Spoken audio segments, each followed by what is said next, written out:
that crop is what we need it to be. Good. Hello, Shakespeare. I think I encountered you on Twitter today. Good to see you. Just, slowly winding back up. This isn't my first stream of the day, as it happens. I spent the afternoon streaming on my language channel, Hyperpolyglotting, where I'm doing a Duolingo speed run, which is turning out to be quite enjoyable. I'd never really done anything with Duolingo before, and hello again, Mask. Yes. So I've just been, speed running. I leveled up in 8 languages in about 2.5 hours.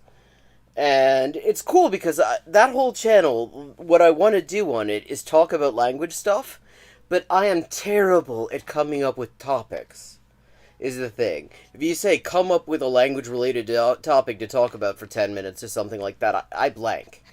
But the cool thing about doing this stream, this speed run, is that Duolingo will actually give me topics, language topics to talk about. So I'm getting to talk about all sorts of stuff as a result. And it's quite cool.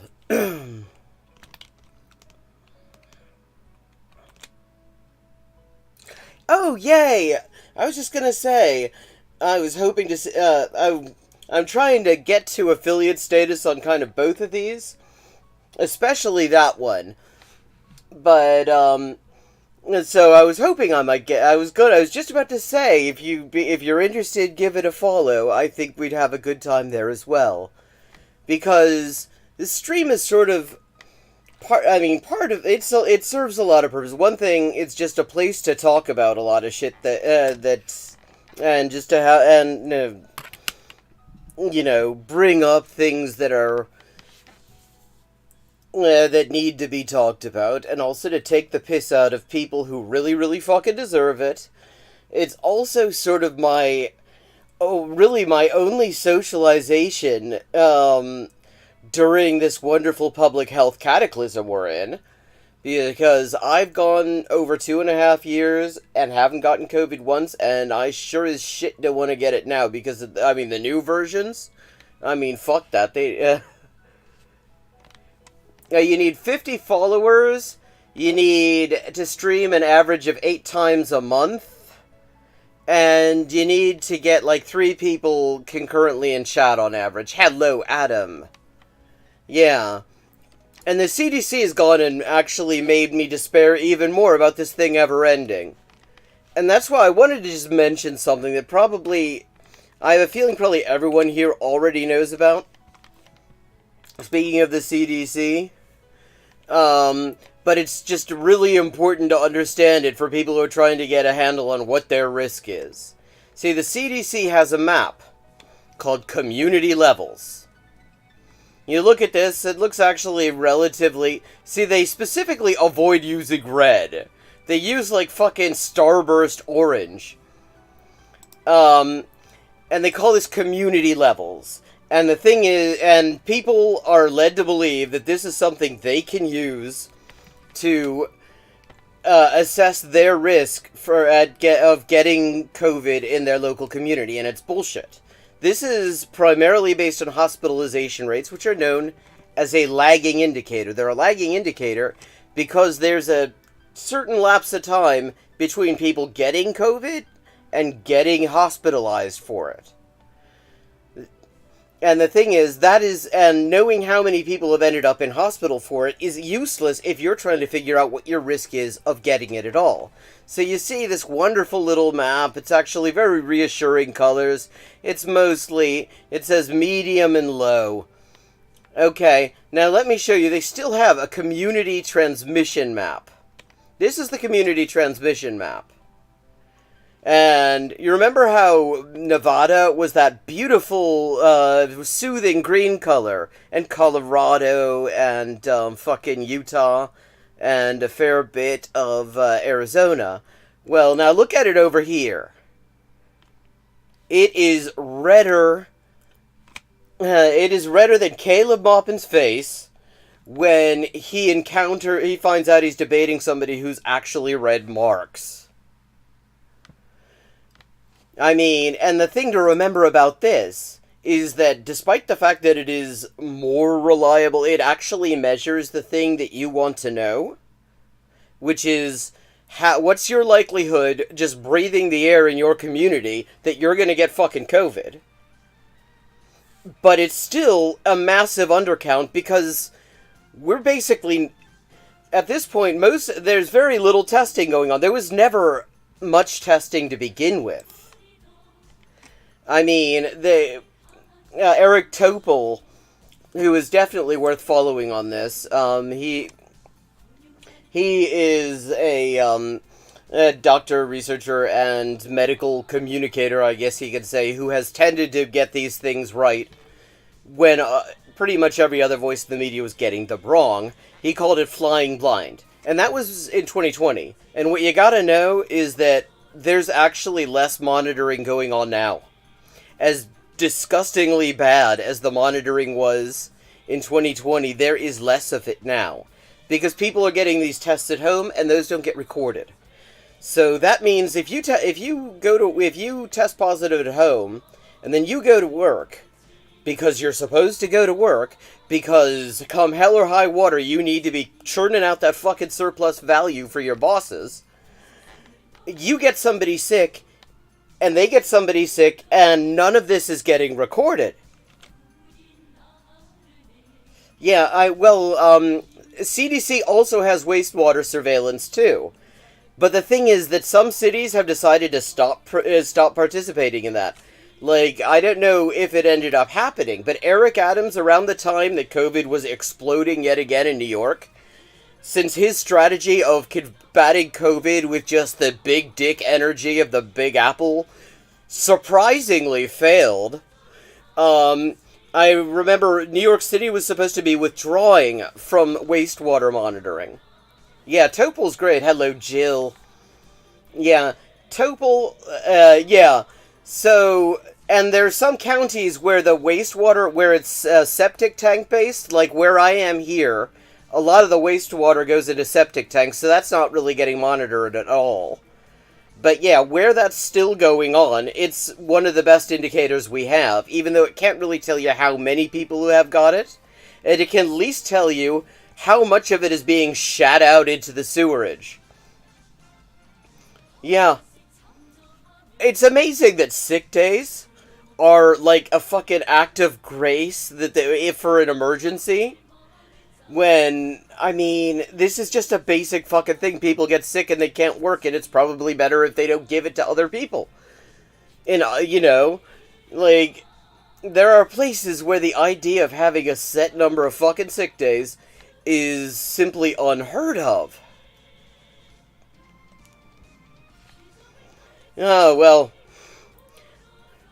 you also have the same first name as what's her name, who got the pail of water with Jack. And I think she came out ahead in that.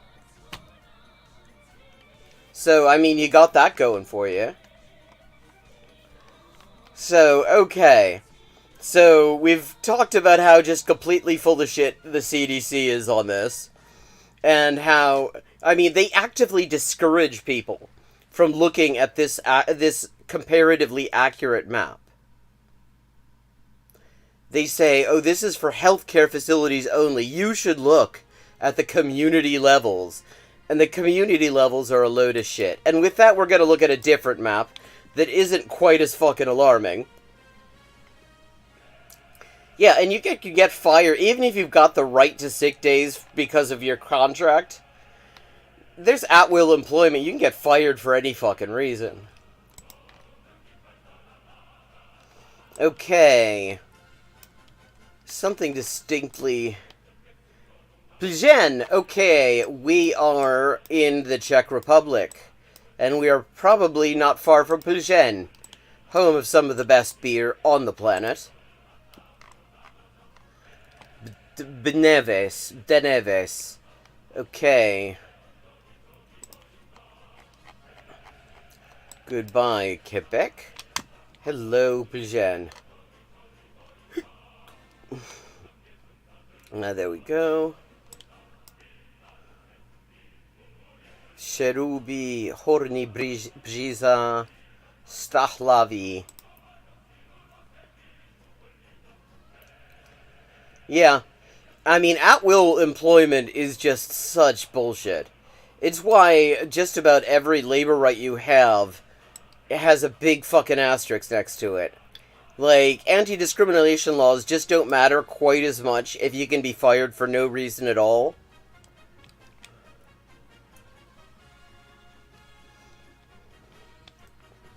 Bdenyevis.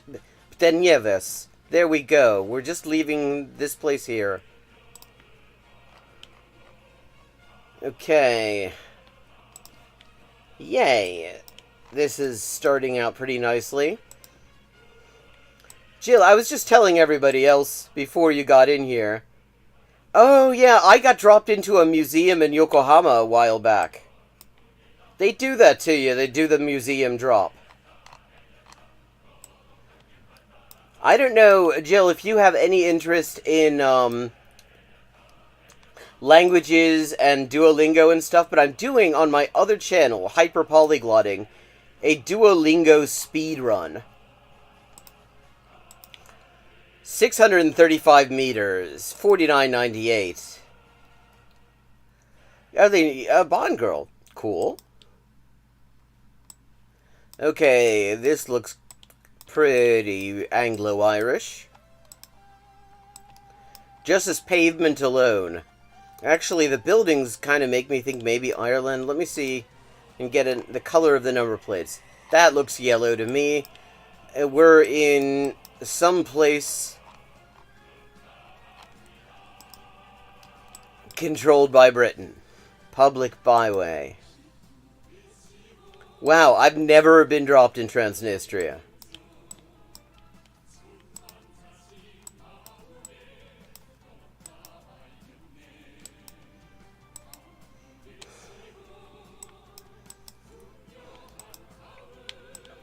Okay. Children's Hospice. Northfield Hall. Okay, those signs say Britain to me. And this road says A Road.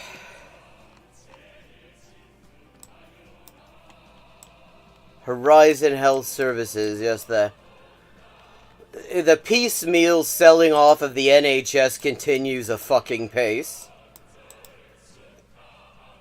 This feels kind of like Belfast, actually. But it probably isn't, because there are no flags.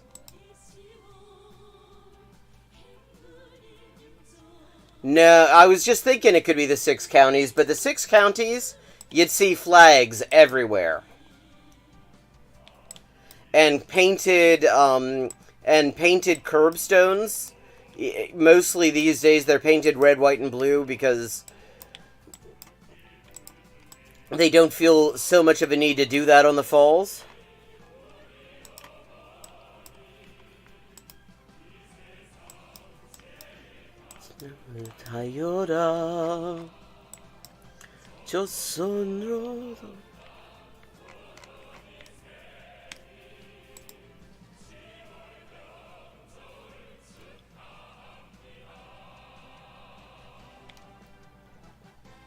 A beer drinking tour of Europe. I would have some recommendations on that. For example, that the best drinking in Wales is in Bristol. Also, Czech Republic would be an absolute must for that. Suffolk Rise. The street name does not actually... Northfield Hall. And a roundabout, which also doesn't actually help us any.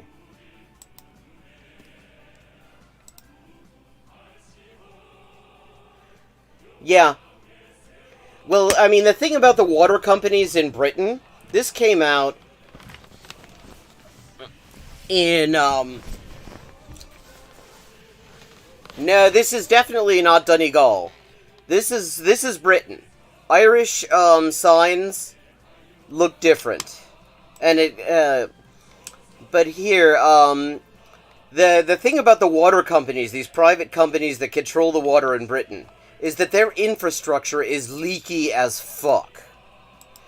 I mean, they are losing millions of liters a week just because they will not spend any of their money on infrastructure.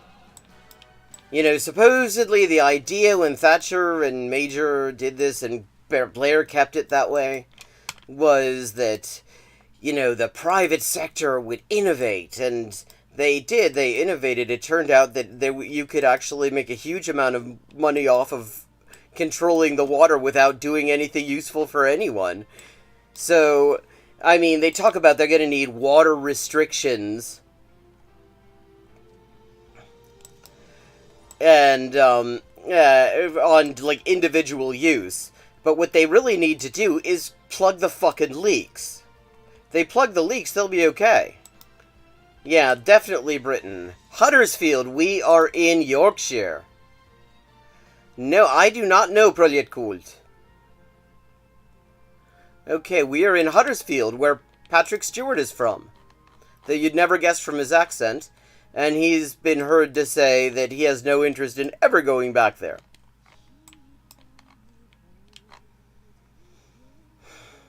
Suffolk Rise. Okay, Huddersfield Town Hall. Mountjoy Road, Greenhead College, Westgate. Hill House, Fartown, or Fartone. Grappolo. Longley. Rawthorpe.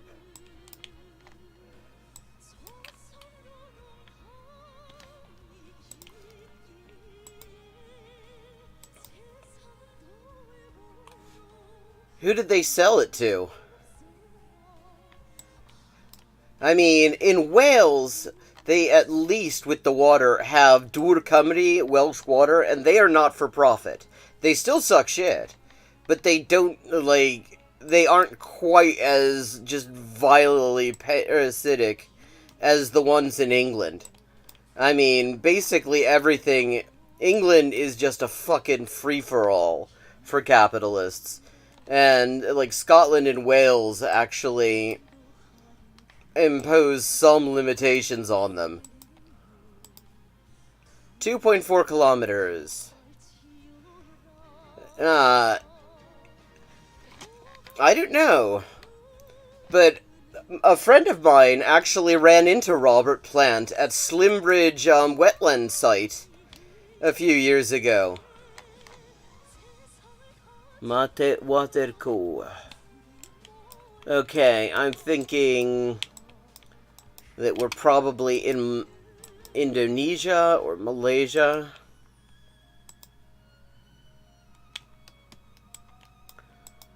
EQT Partners.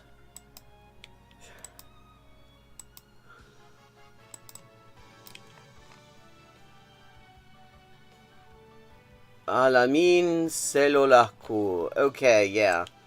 I'm pretty sure we are indeed in Indonesia.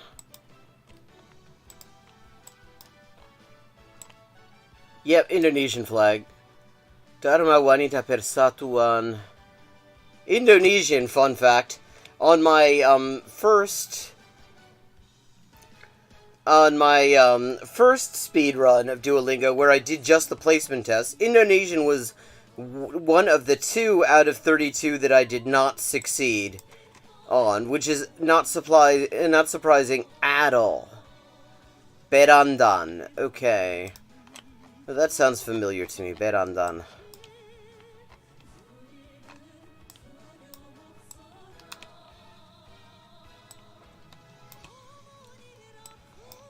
I studied some Indonesian like 10, 15 years ago, never got very far in it, and then just didn't do anything since. So I was not expecting to succeed in that one. I would have been positively shocked if I did. In fact, I would say it would have called the validity of the whole thing into question. No. I mean, I grew up with German, Spanish, and English. And I learned most of my languages before Duolingo was a thing. I have a series of methods I've kind of developed and that I recently discovered actually match very closely what is considered the... Fuck. Considered the result... Okay, that really fits quite well the results of a lot of research into language acquisition. Basically, it amounts to what you could call... Okay, that's Australia. Get out of there. It's called... you would call it something to the effect of comprehensible input.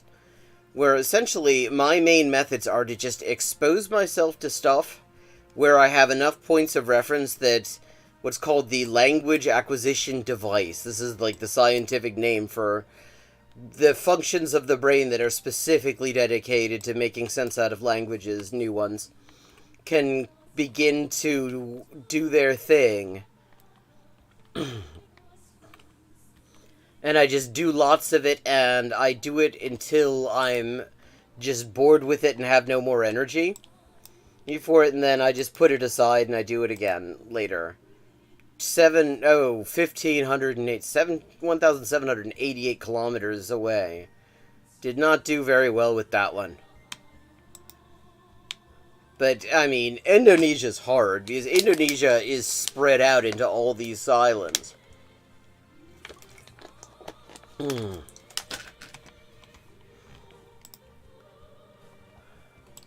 End school zone. Okay, this is looking fairly US-y. Yep, US. What's the point of saying 20 miles an hour when children are present, though? Because the whole point of having a lower speed limit where children might be is that they're actually kind of small and you won't necessarily see them when you're driving in your big-ass fucking SUV. I have 20 working languages, which is to say 20 languages that I will take people's money to translate stuff in. Then there are another roughly 20 odd that I speak varying degrees of some of. Okay, 77th Street in the Northwest. This is a quadrant city, and we're on the outskirts of it. Like, I did 32 of these placement tests on Duolingo on the first edition of my speedrun. And I successfully completed 30 of them. Which included a number that I do not include in the list of working languages that I would actually take people's money to translate. Because I'm not quite there yet. Like Hungarian, for example, or Turkish. But I successfully completed those placement tests because I do have a fair bit in my head.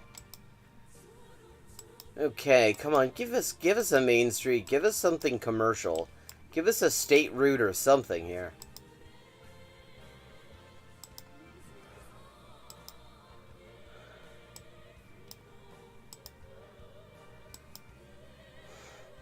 Feels like a fair... hold on, let me see, there was a bin there. Let me see, does that bin hold information? Seattle Public Utilities. We are in Seattle.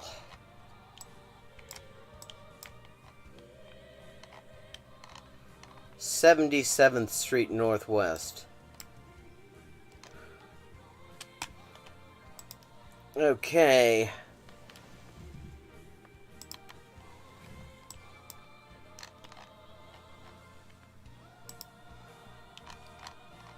'77th and 27th. There's 77th. 10th. 18th. 23rd. 26th. There we go.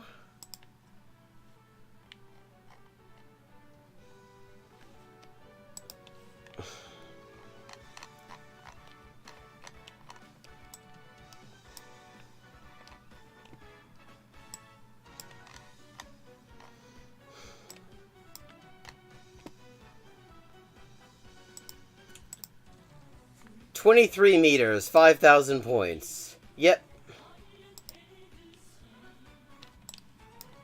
And here's our last one, and I think we are probably in Russia.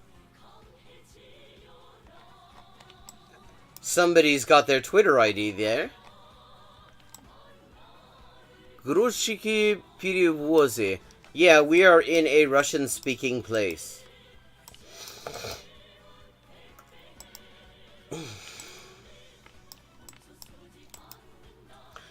우린 두려움을 모른다.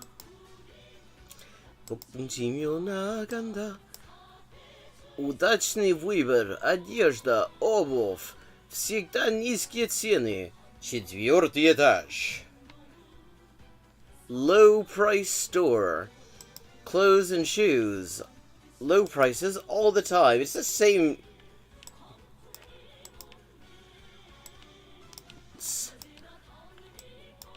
Kasia, an Austrian bakery, if I remember correctly. Всё для счастливого детства.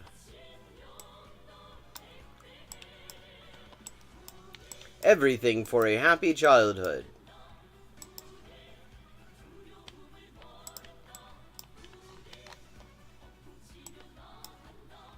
A water vending machine.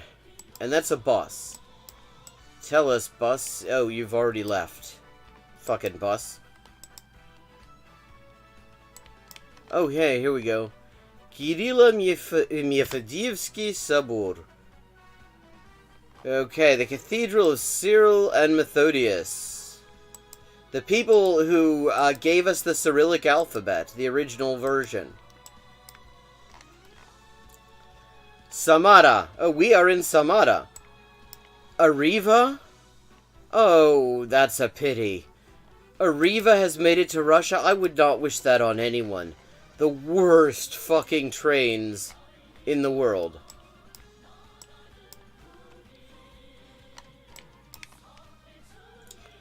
Kaluga, Smolensk, Rzhev, Tula, Ryazan, Oryol, Kursk. Where the hell's Samara again? Uglich, Utomnia.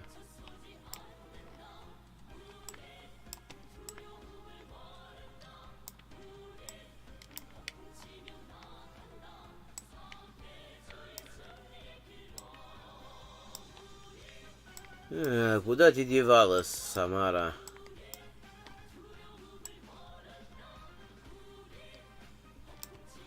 Курск, Жердевка, Saratov, Samara, right by Tagliati.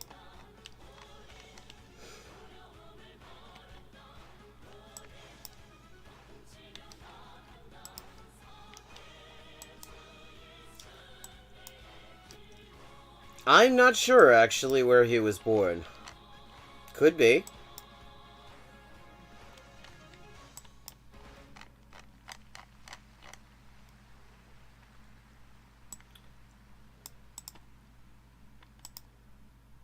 .5 kilometers, 49.85. 21.483 would have been better, except I fucked up that Indonesia one because Indonesia is hard. Especially when you don't really know any Indonesian geography. Oh, we can find out soon enough. Lenin birthplace. Ulyanovsk.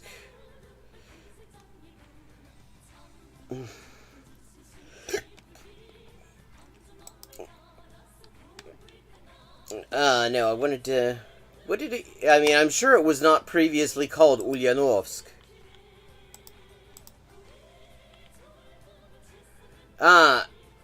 Simbirsk. Simbirsk is now called Ulyanovsk. Ah, yes, I see. Yes, it would have been pretty providential if he'd been born into a place named that had his name. Okay.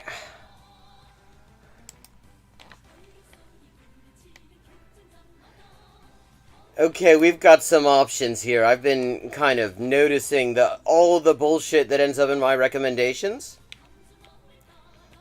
We've got Timcast IRL, Charlie Kirk, and Vosh join to discuss and debate. We've got that dickhead from the other time on PragerU, the difference between a democracy and a republic. That's a short one. Let's see, we already did... Oh, okay, we've got, Caleb Maupin talking to the LaRouche group with what he claims is the Marxist critique of Malthusianism.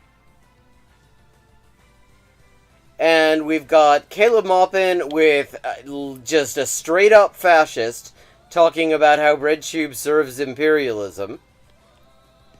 Or there's some Muppet asking whether Jimmy Dore should run for president. Anything leap out at you?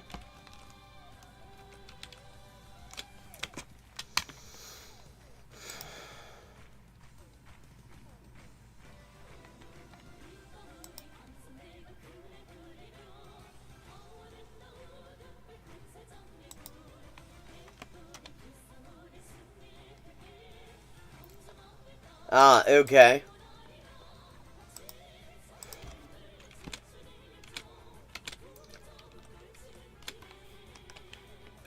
And see, I'm partially kind of curious about the fucking train crash that would be Tim Pool with Charlie Kirk and Vosh. But I'm also kind of curious about the Marxist critique of Malthusianism from a guy who doesn't seem to have ever read Marx. And he's doing it, remember, with the outright just fascist-ass LaRouche group. Yeah, okay.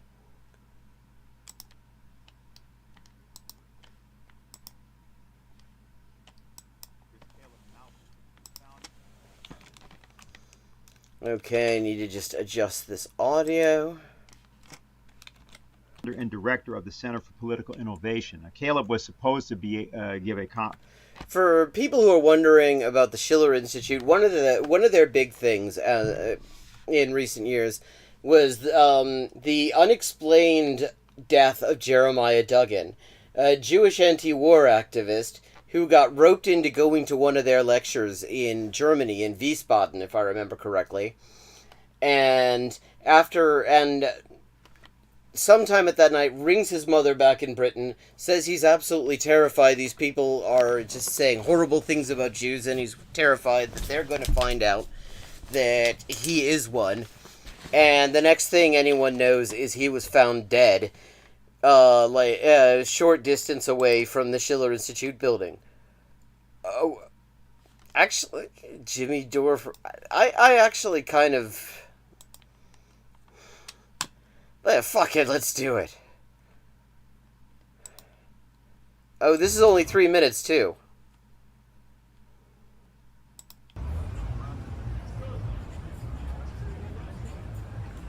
So Jimmy Dore is performing here tonight at Zany's Club in Chicago, and we decided... Okay. Yeah, I mean, because if anyone is a good stand-up audience, it's fucking Caleb Maupin. To ask the people here whether or not they think Jimmy Dore should run for president in 2024. Here's what people... Yeah, okay, so just random people. Well, then again, I mean, what is the Jimmy Dore stand-up audience at this point? Told us. Do you think Jimmy Dore should run for president? Yes. If he does, he knows a lot more than our current sitting president. So for all that he pushes for, especially Medicare for all, it affects me as a type 1 diabetic, and I don't hear a lick of that from Democrats, Republicans, anyone else. And I've appreciated his coverage of all the current events. Okay. Well, so we're getting this shocking revelation that people who will pay money to see Jimmy Dore do stand-up actually would also support him for president. I have a feeling, I think I even saw somebody do this. Like, ask George Carlin fans, would they support him for president? And of course they said yes. And of course a lot of them did anyway. And I think he's like, although it's a small shot, it's the best shot we got. Oh, he should definitely run for president. Rather than just being normal progressive, he could be a real progressive and actually get people's asses going. A real progressive. Yes, I mean... the platforming of the fascist paramilitaries and all the fucking white nationalist buzzwords and shit. Yeah, totally progressive. That would be a good start for anybody. I think it would be great for Jimmy to get it and be able to articulate issues and people actually hear some truth, maybe. So, except that's kind of, he sucks at that, and there isn't a whole lot of truth coming from it. yeah, I think it would be great, and it would be entertaining, of course. He's effective what he's doing right now. And I say, why not? The good that could come out of the campaign is that finally in a long time we see a third-party candidate challenge the neoconservative Republicans and the neoliberal Democrats. This is a personal pet peeve of mine. That people act as if neocons and neoliberals are like two opposing camps, and they're not. If you look at the economic standpoints of neocons, it's neoliberalism. Neoliberalism is the shared economic outlook of basically the entire ruling class. I mean, all neocons have is this combination of this extremely aggressive, extremely just reckless approach to imperialism. But fundamentally, I mean, they're both on the side of neoliberalism. But, I mean, that's a discussion that I don't think you could even have with the Jimmy Dore audience, really. Because I don't think most of them even know what either of those things are. Well, certainly with the improvement over the people we've had in the White House the past few years. Trump can do it, then Jimmy Dore can do it, and Jimmy Dore stands for people. Oh, Jesus. That's the standard now? If Trump can do it, Jimmy Dore can do it? First of all, no. I mean, let's just get out ahead of the whole idea that there's any point doing any kind of so-called third-party stuff. I mean, really, it's a second party. Because there is a de facto ban on opposition parties in the U.S. electoral system. They don't outright say it. They say, you know, of course you have the right to get access to the ballot if you could fucking afford it. And they deliberately make it basically impossible for any smaller, like, opposition group to even clear that hurdle, because you have to get in the ballot in enough states that you could potentially even win the presidency. And that means paying ballot access fees in each state, and each of those are like 5 figures, last I checked. They've probably gone up since then, because that was a few years ago. Then you have the fact that the presidential debates are literally controlled by a consortium of the Democrats and the Republicans. And the last time somebody from another party even tried to watch from the audience was when Nader wanted to be in the debates. It would have been totally reasonable for him to be in there because he was a fucking presidential candidate. They, of course, said they didn't want him anywhere near it. He bought a ticket. He was going to go and just watch the stuff, and they had security kick him out. You know, so the idea that, I mean, that running one of these opposition parties, I don't care which one, makes any sense at federal level especially. I mean, it's either just terribly naive or it's a grift. He should, because he'll be amazing in the debate. I think we need a third-party candidate to challenge the Democrat and Republican parties. Hi, my name's Chris Kruger. I'm an attorney. I represent the People's Party of Florida. Oh, these are really dodgy fuckers, too. This is another one of these far-right entryist groups. Ballot access lawsuit against the Florida Secretary of State Division of Elections. And I feel passionate about social change and social justice. I think that Jimmy Dore is an authentic personality. I think he's an authentic personality. What the hell does that even mean? Making sure that Restream isn't constipating on me. He's going to be a catalyst for change, and I think we have to all start pulling oars in the same direction. So I think all these organizations on the left should coalesce around a populist candidate and start to make some changes. I just think... Which, yeah, because that's just so fucking effective. I mean... God. It's just... I mean, this is just so ridiculous. I mean, I don't think I would even necessarily have looked at this. It wouldn't have caught my eye if he'd said, we asked Jimmy Dore fans whether they'd like him for president. We asked people who pay money to see a Jimmy Dore show whether they'd like to see him for president, because of course they fucking do. Ask some people who aren't self-selecting into the Jimmy Dore fan club, maybe. think that he'll be able to tell the truth. He'll be able to speak truth to power in ways that other candidates would. I hate that phrase. And the thing is, what the hell is speaking truth to power, and what's the point of it anyway? Power tends to know the truth.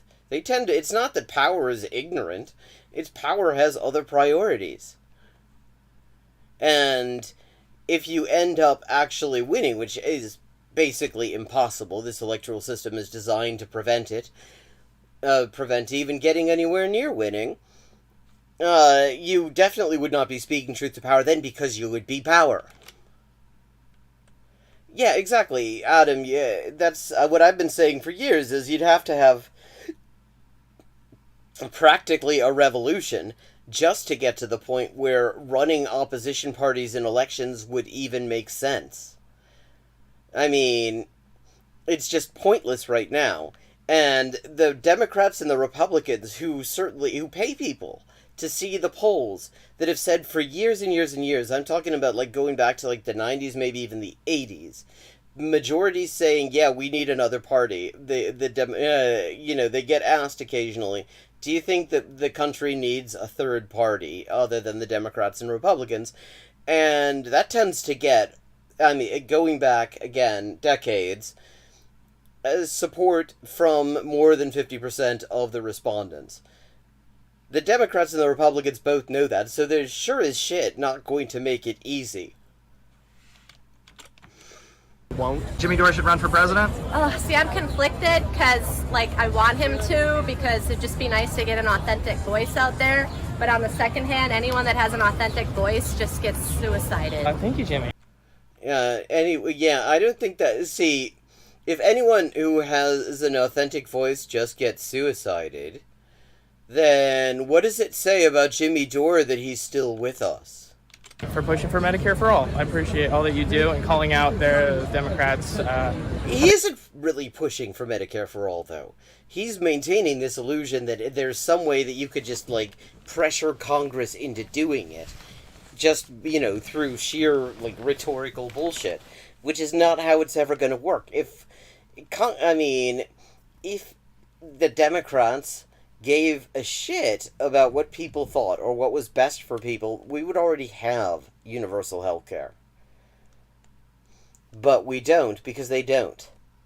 So the only way that's ever going to happen is if they are scared as shit and they think that that's a compromise, a concession that they think might calm us down. That's our chance of getting it, basically. They don't do anything about it. It's really frustrating as a diabetic that has to pay for my insulin. And whoever's going to be running for third party, needs to be sincere about it and be ready for a fight. It's not about winning the presidency. It's actually about getting the message out there. Well, you don't need to be fucking wasting your money on a hopeless electoral run if the idea is to get the message out there. What do you call fucking having a show on YouTube, having a fucking stream, all this stuff? He's getting the message out there. The message is there. His message sucks shit, but it's out there. He doesn't actually have that much... the idea that in the U.S., as a representative of an opposition party, you have a better chance of getting your message out there within electoral politics than outside of it is just ridiculous. Because you don't get access to the debates. The TV networks aren't going to run your ads. Even if you can cough up the extortionate amount of money it costs to even get that airtime, you have a much better chance. Even if I actually agreed with the idea that this country and the world would be better off with Jimmy Dore in charge of it, which no, I fucking do not. But the reality is, he's got much more chance of getting his horrible message out right now than he ever would in a presidential run. And it would probably bankrupt him. To show the world, to show Americans that which actually, in that case, I kind of think maybe he should just do it. we have more than just the two choices of Republicans or Democrats. Because if we are reliant on voting for Team Red or Team Blue, they're still going to listen to their number one constituents. Not you, the voter, but to their corporate donors, Wall Street, big banks, the top 1%. The average Republican voter, the average Democratic voter, does not have a seat at the table. They never will and never have. He learned from all of Sanders' mistakes, and what initially would be looked at as a joke, why not? He's cute. No, he isn't. All right. We need somebody like him that is just breaking all kinds of molds and brings a fresh This is a perspective. very white crowd, I'm noticing. I mean, I'm not exactly shocked. I'm just all about some Jimmy Dore. We need a larger mass of people to support him to make the changes that are needed. Door 24 all the way. I don't know why we wouldn't. Why you wouldn't? I can think of some reasons.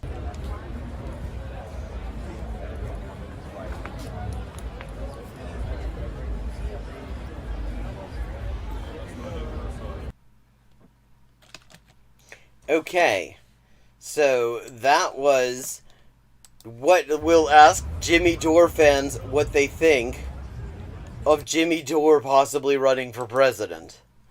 And shockingly, it turns out they liked the idea. I mean, I'm absolutely floored by this revelation.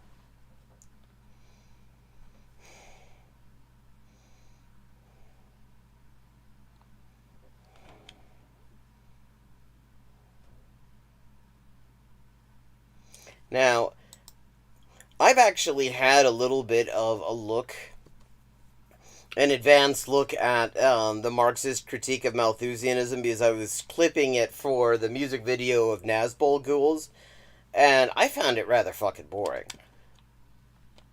So, I'm thinking we're going to look at Caleb Maupin talking to some just literal straight-up fash about leftist YouTube creators. And see what kind of wild shit comes out of that. Content warning, because I don't know what this prick is going to say. I mean, praise of volley. He calls himself Trad Fash, so... Fash with a fiddle, I guess. And now we have even further information. Gray Zone has revealed that Abigail Thorne, the founder of Philosophy Tube, was being subsidized by a foundation that was key in funding the Syrian rebel terrorists. Not exactly. That's not what he found. And the thing is that what he found was not even actually hidden information. I mean, it was publicly available. A lot of what fucking Blumenthal flexes with is just basic research that anyone can do. And none of this was it. This was all very public. And she was not paid for any specific video. She was paid to give a speech. She was paid to give a lecture to an organization. Fighting the Syrian government, and is connected with the British royal family and USAID and British intelligence. No, it isn't actually. There's a direct link between BreadTube, or what you can call BreadTube, and the American or British intelligence community that's been established. And then the way okay, so the direct link. See, words kind of mean things, Caleb, and direct means that there are no intermediate nodes. The link he's positing is Abigail Thorne. It's like the British Foundation, like the I forget the exact name. It's a Royal Science Foundation or something like that, and they are connected, he says, to MI6 and the CIA. That is not a direct link. Even if that were not a hot mess, that is an indirect link, and not a very strong one. They've conducted themselves since the intervention, in the situation in Ukraine. But he's ironed the suit. That's kind of, I mean, he seems to have actually, maybe he had it dry cleaned. Since then, they have completely revealed themselves to be the biggest war hawks possible. Citation needed. I mean, that's the thing. He says this stuff. He keeps on saying, oh, they just love the State Department. The only example he can really come up with is Vosh, who everybody else that he lists as BreadTube has nothing but contempt for. I mean, but when you leave out Vosh, then you don't have any, he doesn't have any fucking examples of anyone being, war hawks on BreadTube. In fact, I mean, the most you could say is they don't talk enough about geopolitics. That's true. But when they do, they tend to be more or less on the right side of things. They do not tend to just take whatever the fucking State Department line is. And it's really absurd when he says these things, because the people he's attacking, for the most part, do not represent the positions that he is attributing to them. They're fundraising like crazy. They're cheering for the Azov Battalion. No, they fucking aren't. Seriously, give us a clip, Caleb. Let's see a clip of BreadTube cheering for the Azov Battalion. And it's pretty wild because these are the same people that have been calling people Nazis for nonstop since Trump got elected. Well, that would be so wild if it were true. So I'm sure you wouldn't go on here. You put so much attention into getting your suit dry cleaned. The jacket isn't particularly rumpled. So you've got some clips where they're cheering on the Azov Battalion, where Thought Slime and Sophie from Mars and fucking the Serfs are cheering on the Azov Battalion. So go on, roll them, right? Since 2016, it's been Nazi, Nazi, Nazi, Nazi. There's even a chapter in my book, BreadTube Serves Imperialism, called Nazi, Nazi, Nazi. Oh, well... So, the point is here that they've been pointing out that there are fascists, and for some reason Caleb Maupin, who totally isn't a fascist, gets very uncomfortable when people point out that there are fascists. And I just talk about how these people, their whole worldview consists around there are good people and bad people. Really? Okay, this is what you're going to say? Because... Let me just remember this. I'm having trouble. I'm blanking on this. There was this guy who wrote an entire book that divided people into good people and bad people, into, like, city builders and vandals, or something like that. Who was that? I mean, and he had a series of other books that also just totally divide people into good people and bad people, often likening them literally to Satan. Who was that? Who had that really simplistic Manichaean moral view, Caleb? That was you, wasn't it? Yeah, that was fucking Caleb. And he's going to accuse them of dividing the world into good people and bad people? Good people are people who agree with them, and the bad people are called Nazis, and everyone who disagrees with them in one way or another is somehow a Nazi. That's their whole world. The funny thing is that anytime that I hear somebody using that particular line, everybody you disagree with, you just call a Nazi. When I go and check out their socials, when I check out their Twitter and their Facebook and all that shit, and it turns out they're just, sharing tons of just straight up fast shit. But yet, now we have a situation where in Ukraine, there's an actual group of Nazis called the Azov Battalion that are so important to the Ukrainian President Zelensky. He actually brought one of them to the Greek parliament recently. I don't know if you... Yeah, I mean, that's, first of all, Azov is the only neo-Nazi group that is integrated into the Ukrainian paramilitary, into the Ukrainian armed forces. There's also the Aidar Battalion. And what is true is that the founder, one of the leading funders of the Azov Battalion, now regiment, by a guy by the name of Ihor Kolomoisky, also bankrolled Zelensky. That's true. But here's the thing. I mean, and I hear this from both sides on this. Like, liberals who are, like, supporting, like, pro-NATO liberals act as if the only fascists in the world are ones who are somehow backed by Russia. And guys like him act like the only fascists in the world are the ones that aren't backed by Russia. When the reality is that there are dividing lines between the fascists in the world.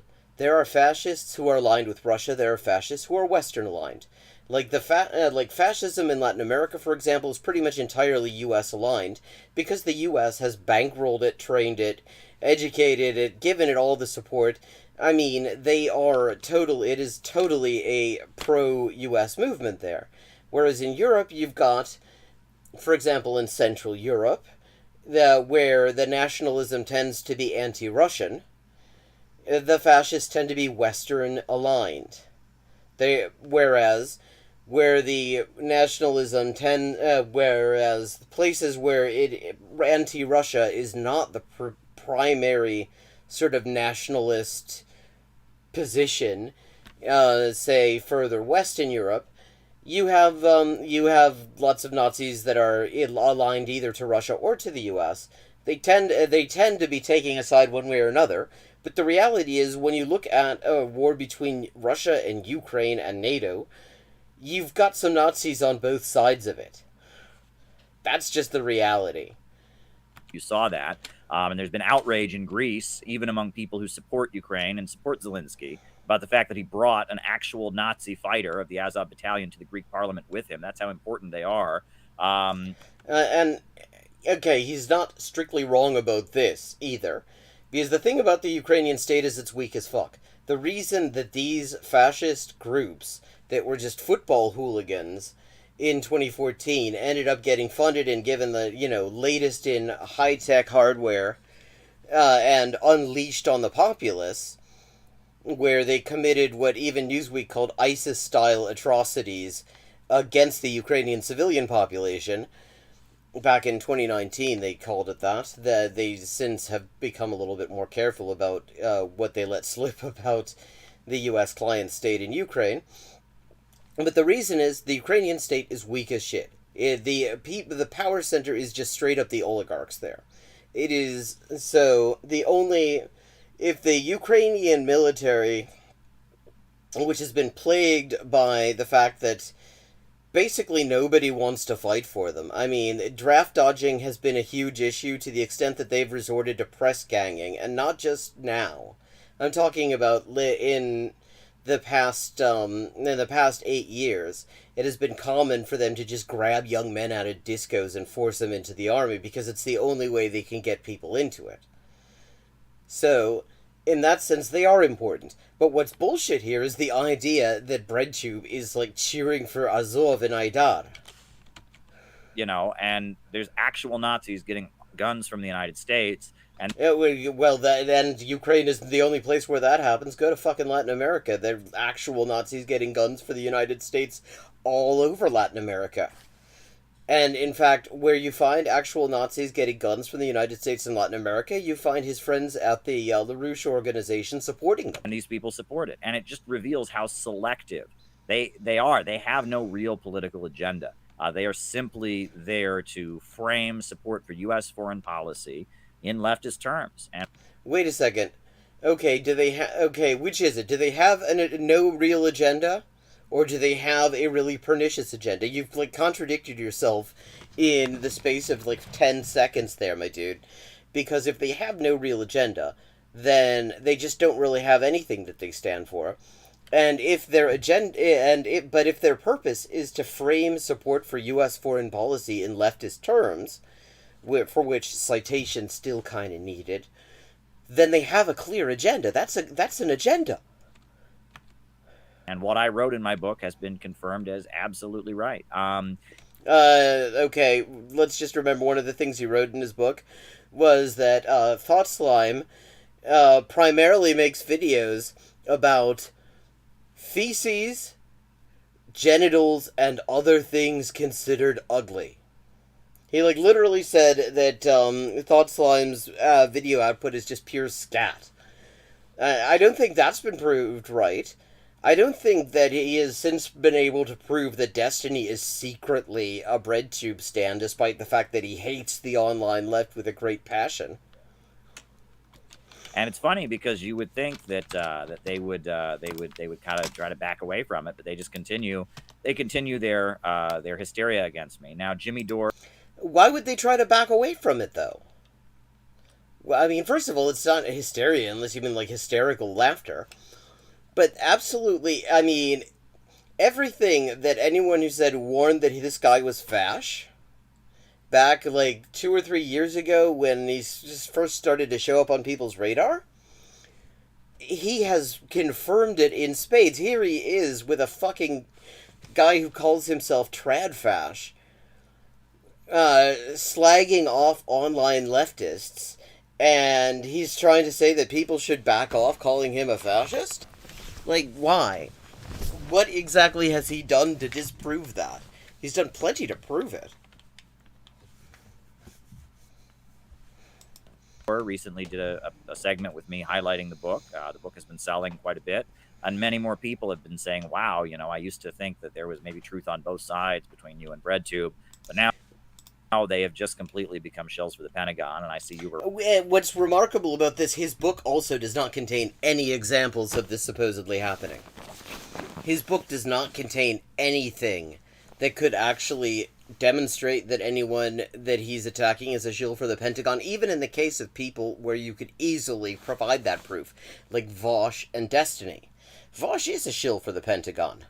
I mean, whether it's a formal relationship is another question, but he totally shills for the fucking Pentagon. He calls himself an anarcho-NATOist. He has fucking ex-military on there to talk about how based they are.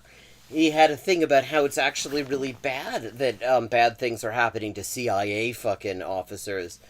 I mean, in the name of nuance.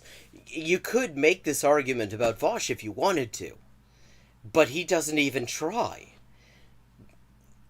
And maybe, I don't know if I'm ascribing way too much depth of thought that when I say this, but maybe he realized that if he used the copious evidence of this on the part of Vosh, people would notice even more clearly that he does not offer any evidence at all about any of the other people he's smearing, like H-Bomber Guy and Thought Slime.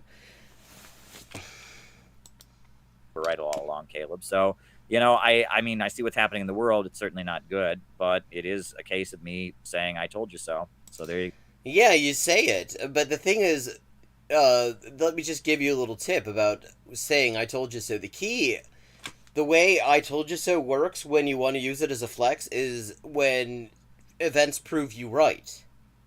When you point out that you told people so, when events have actually proved your detractors right, you're just pointing out that you told them wrong, which he did. There you go. Well, you know, you brought up Zelensky and Azov. Well, there was a recent video by Jimmy Dore where Azov. the ADL is now apparently defending Azov, or at least members of the ADL. Again, who could have envisioned that? That's absolutely what the ADL is in the fucking Anti-Defamation League, so-called, who are just a straight-up pro-Israel organization, total shills for U.S. foreign policy. You know, they claim to be against anti-Semitism, but they're kind of fine with anti-Semitism as long as it's pro-Zionist.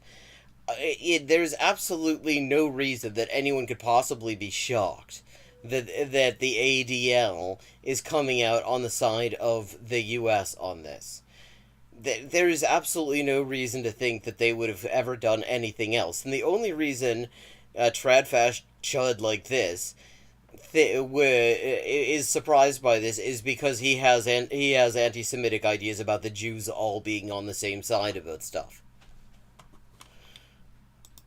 I think another related issue here is what happened to Russia Today America and Russia Today YouTube. Imagine in 2003 or 4 the Bush administration canceling Al Jazeera. We can't. You don't need to imagine it. They literally bombed Al Jazeera repeatedly. It was a thing. Like, Al Jazeera, there were articles written extensively pointing out that everywhere Al Jazeera set up to report on wars the U.S. had started in the region, in the Middle East and South Asia, those Al Jazeera offices got bombed, the Al Jazeera reporters got killed, one of the fucking Al Jazeera photographers ended up being sent to Guantanamo concentration camp. So you don't need to fucking imagine this, it literally happened. Can't imagine that because that didn't happen. No, it actually did happen. And it actually kind of shows the difference between being sort of a fake threat to U.S. hegemony and being a real one, because nobody's actually, like, fucking firing cruise missiles at Caleb Maupin. But now we're canceling Russian, affiliated or whatever, a media source that is sympathetic to the Russians, and this is just completely unprecedented. Do you have anything to say about that? Well, there was an FBI raid on the offices of Al Jazeera America. That did happen. I believe Bush was president when that happened. Now, they didn't get shut down. They continued to broadcast. And except they didn't get shot at in the U.S., but in areas occupied by the U.S., yes, they certainly have.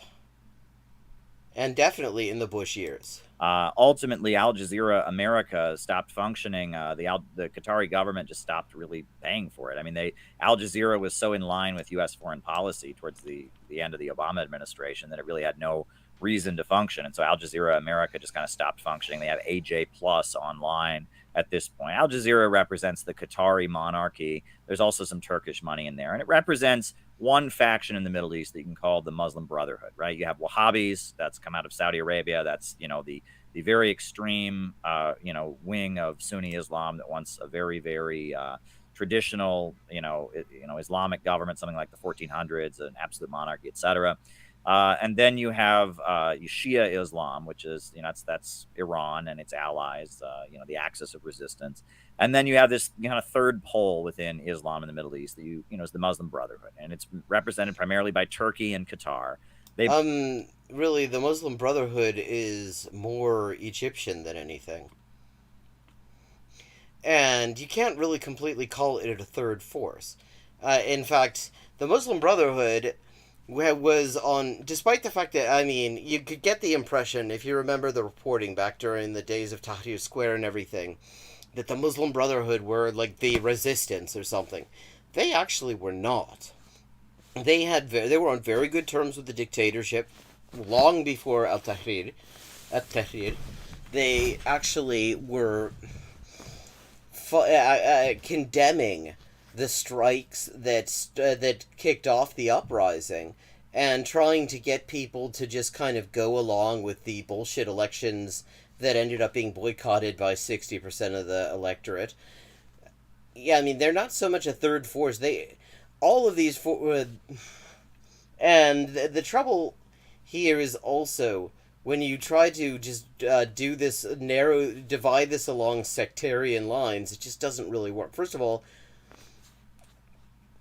because the real difference is you have Iran, which ever since they became independent is of course aligned against the US, mostly because they would probably be happy to be on better terms with the US, but the US refuses. The US is against them, so they kind of default to being against the US. And then you have the ruling class of pretty much the rest of the Middle East, which is made up of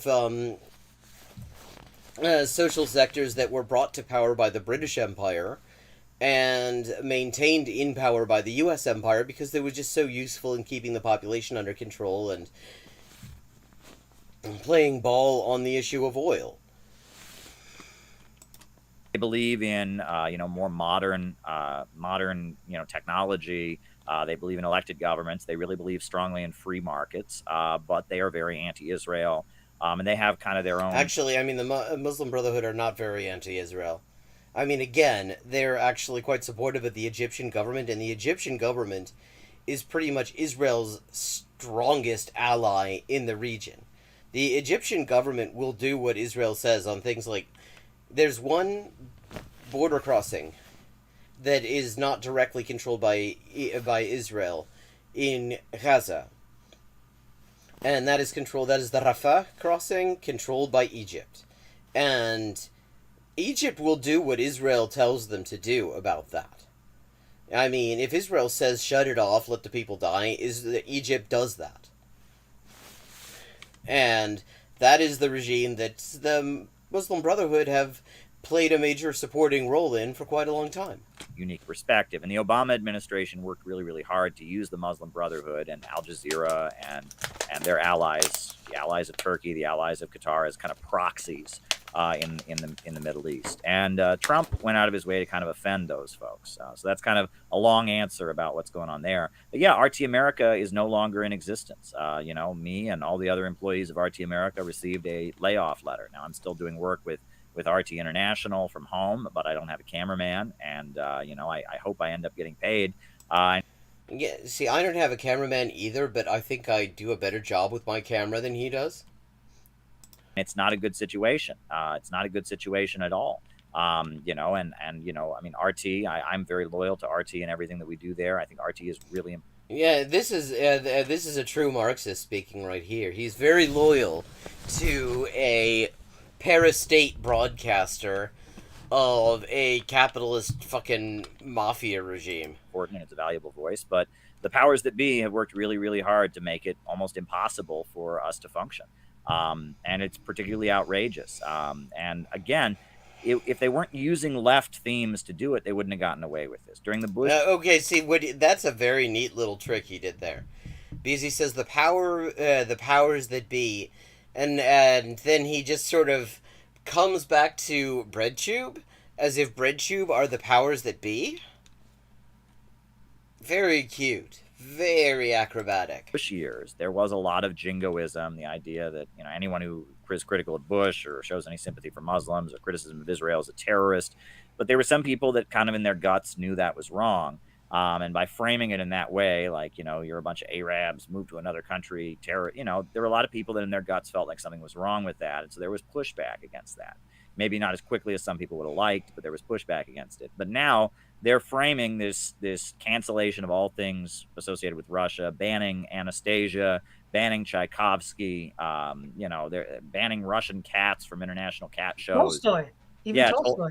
Tolstoy. They're framing all of that not in right-wing jingoistic terms of, you know, these are a bunch of foreigners and they're commies, traitors to the homeland. Not framing... Actually, there's been quite a lot of that jingoistic terms. I mean, like, fucking Joy Reid, the one who claims that all the homophobic shit on her blog was posted by time-traveling hackers. She and a lot of other, like, Democrat spokespeople really doubled down on calling Russia communist over the past several years. You know, just so equating the current Russian regime with the Soviet Union and declaring it communist. So that has not stopped. Framing it that way, they're framing it as the latest moral cause. Don't you care about those poor Ukrainians who are dying? Don't you care about them? If you're a bad person, they're framing it in this kind of liberal cancel culture tone. Okay, this liberal cancel culture tone.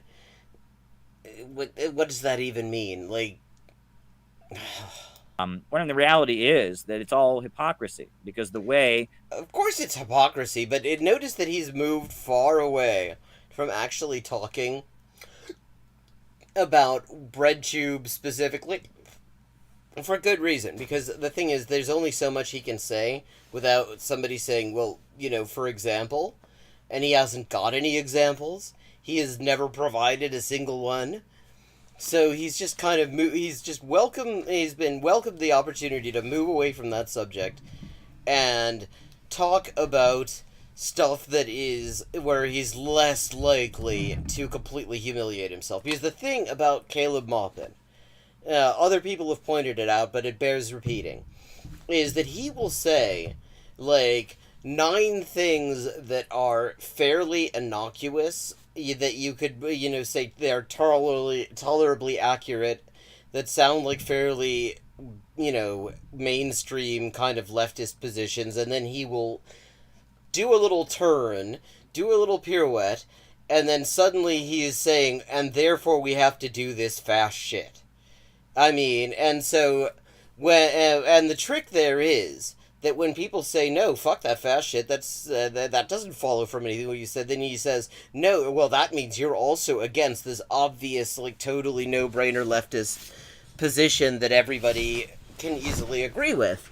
That is his game, and so he's managed to sort of reposition himself in this conversation, so he's talking about the stuff that is that is the uncomfortable territory. The United States has been responding to the Ukraine crisis, has been pouring more and more weapons into the country. It's now been revealed that the United States has had CIA forces in Ukraine for at least 5 years, at least half a decade, you know, preparing and training people for a long-term war. If you can... I mean, that actually is true. Like, for example, I mean, this is what I'm saying. Much of what he has said, the main thing that is bullshit about what he said about Ukraine is the idea that there are Nazis on only one side of this war. That is the main thing that he's been told. And the idea that BreadTube is, like, fucking cheering the Azov battalion, which is such bullshit. But, like, this, I mean, this was in, I think, the Washington Post a couple of weeks ago about the CIA having forces there and all that. And it's not surprising. I mean, you know, you could say it's a revelation because we got some receipts. But the reality is, the U.S., NATO had people training Ukrainian soldiers and fascist paramilitaries quite openly going back to, like, after 2014. So it would really be a shock, actually, if the CIA wasn't also there. Care about the people of the country, you don't plan to turn their country into a battlefield. You would plan a negotiation so that this would end. And, you know, Russia's responding to 8 years of shelling of Donetsk and Lugansk. It's responding to 8 years of ignoring the Minsk Accords, the Minsk Agreement. I don't think the Minsk Agreement has actually been around for 8 years. Oh no, actually, 5 September, it's been nearly 8 years. It would have been a little bit less nearly 8 years when this was recorded. Okay. Yeah, and the Minsk agreements, which really don't get discussed enough, actually, committed the Ukrainian government to provide some sort of autonomy for the Russian-speaking regions in order to diffuse the conflict over the abolition of minority language rights. And Zelensky campaigned on implementing the political aspects of those accords, and then the minute he got elected, he turned around and said he wasn't going to do it. Was supposed to de-escalate tension in the country ever since the 2014 coup that toppled the government. They are responding to more and more weapons being piled into Kiev and threatening them on their border. They're responding to Kiev talking about getting nuclear weapons. And now we know another factor that Russia didn't even mention prior to this because of the history of weapons. Okay, talking about getting nuclear weapons, this is a bullshit statement when it's Iran. It's a bullshit one when it's Ukraine as well. Because the thing is, Russia, like the US, has a huge number of nuclear weapons. Russia has no reason to worry about Ukraine getting their hands on a couple of nuclear weapons. That would be a deterrent. That's all it would be. Just like when North Korea has a few nuclear weapons, they don't have enough that they could actually launch a first strike, and they have a no first strike policy for good reason, because the country would cease to exist very quickly if they were to actually implement a nuclear first strike. They would not survive that. But I mean, so Ukraine having a couple of nuclear weapons against the thousands of nuclear weapons that Russia and the US have, all that would mean is that Russia would not be able to just sort of invade them at will. I mean, that's all it would be. It would be putting a price tag on any kind of further aggression. And that's why the US gets freaked out over the DPRK having them, and tells us to be freaked out over the hypothetical possibility that Iran might start developing them, even though their own intelligence community says that's not going on. The mass destruction and all of that, but we know that there were biolabs. That there were. We know that there were fucking biolabs is not the same thing. They do this with Iran too. They'll say the nuclear program, and your brain adds the word weapons. Same thing with biolabs. Like, practically every well-equipped high school has a biolab. A lab that does biological research or, education. That is not the same thing as a bioweapons lab. For biological research facilities funded by the Pentagon that it appears... there hasn't been any actual support for the idea that they're funded by the Pentagon. The Pentagon, of course, denies this, but it appears we're connected with engaging in the research of biological weapons. And they've already... Russia claims this, but I've not actually seen anything that substantiates it. I mean, it isn't impossible that such a thing existed. Certainly the Soviet Union had some facilities doing stuff like that. And if memory serves, some of that stuff was going on in Ukraine during the Soviet period. So it's not impossible that such a thing exists, but we haven't got it. You can't actually say that it's a fact. I mean, Russia claims it. What they've pointed out is the existence of labs that do biological research. There's all kinds of fucking biological research going on. Most of it is not bioweapons. That, if you want to prove that, you have to provide some actual evidence of it, and nobody's actually provided any evidence of that. It had a detrimental health effect on the people living there. There were these biolabs in Ukraine. Now, could you imagine if in Mexico, the Russian government, toppled the Mexican government, installed a very anti-American regime there, started arming neo-Nazi gangs, and then on top of that was building, biological weapons facilities in Mexico. The United States would... First of all, again, We don't have any evidence of actual biological weapons facilities. That's, at this point, that's just a claim from Russian propaganda.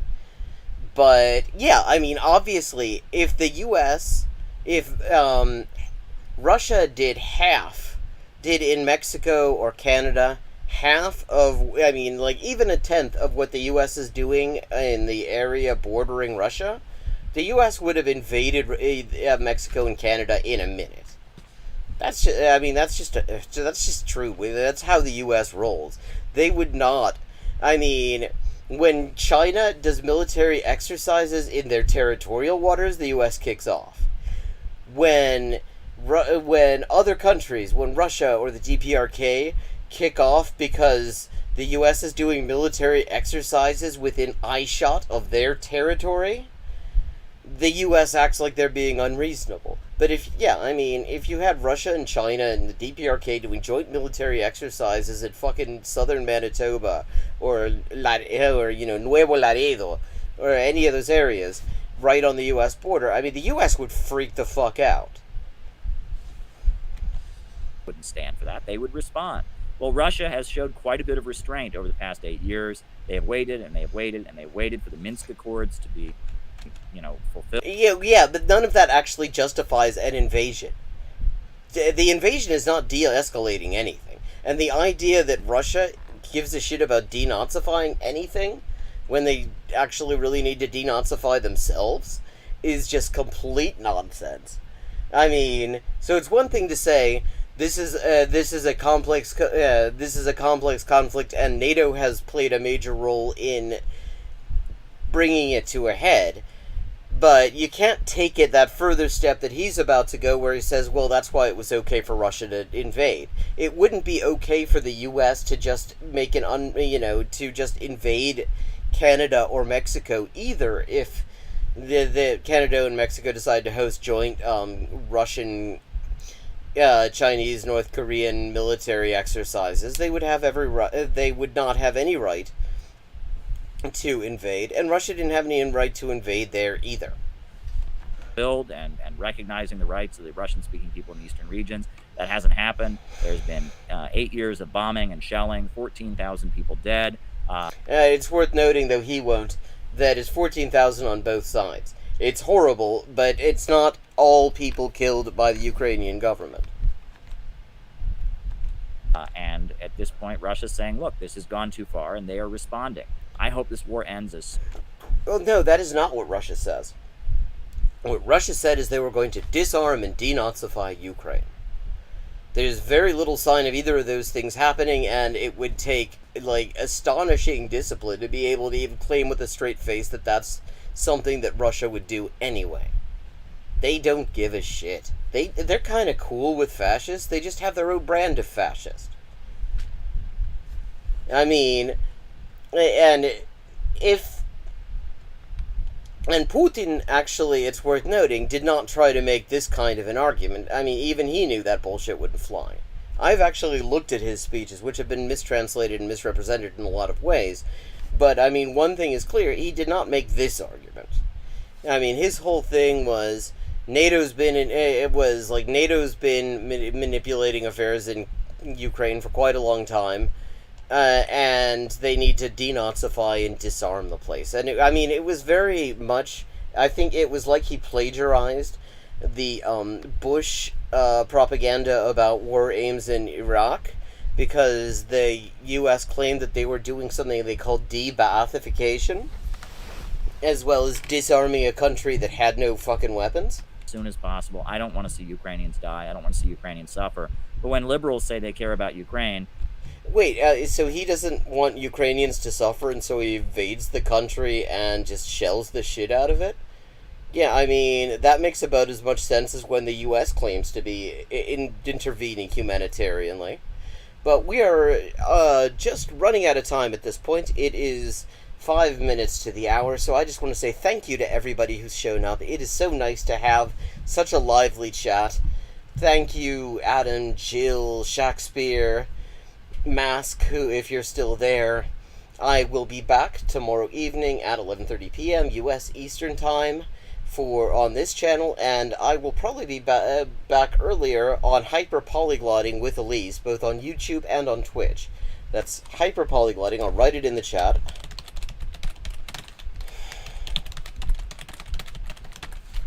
And hyperpolyglotting with Elise to continue my exciting Duolingo speed run sometime tomorrow afternoon. I'll probably be doing that. So thank you everybody for tuning in. Have a good night. And I am... that is a lot of streaming in one day. I streamed for like 2.5 hours. I've streamed like 4 hours today. I'm doing a lot. But I think it's cool. I'm enjoying it. Okay. And I look forward to seeing all of you tomorrow, where we'll continue with this chud, or maybe try some other chuds, and play some Geoguessr, and all sorts of other shit that comes to mind.